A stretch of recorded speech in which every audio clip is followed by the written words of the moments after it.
প্রিয় বন্ধুরা, এই হলো সেই অলৌকিকভাবে গড়ে ওঠা জাগ্রত রাম মন্দির। এখানে একদিন সকালবেলায় এলাকাবাসীরা ঘুম থেকে উঠে দেখে এক মন্দিরের স্তম্ভ তৈরি হয়েছে। সেখান থেকেই মূলত এলাকাবাসীরা মিলে এই রাম মন্দির প্রতিষ্ঠা করেছেন। এখানে জাগ্রত অনেক কিছু অলৌকিক দেখা গেছে। এখানে আসলে এলাকাবাসীরা সবাই মিলে পূজা করছে। শ্রীরামচন্দ্র, মা সীতা এবং লক্ষ্মণ এবং হনুমানজি সবার পূজা করা হয়। এখানে এই তীর্থস্থান নামে গড়ে ওঠা এই তীর্থস্থানে সকল ভক্তদের আগমন ঘটেছে।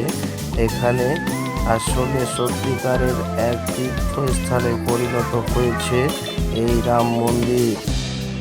যারা যারা এখনো এখানে আসেননি, অবশ্যই এসে একবার শ্রীরামচন্দ্রের চরণে প্রণাম করে যাবেন, এই মন্দির দর্শন করে যাবেন। মা সীতা, ঠাকুর লক্ষ্মণ এবং ভগবান হনুমান সবার মূর্তি মূলত এখানে গড়ানো হয়েছে এবং এই রাম মন্দিরটা আসলে খুবই অলৌকিকভাবে এখানে প্রতিষ্ঠিত হলো।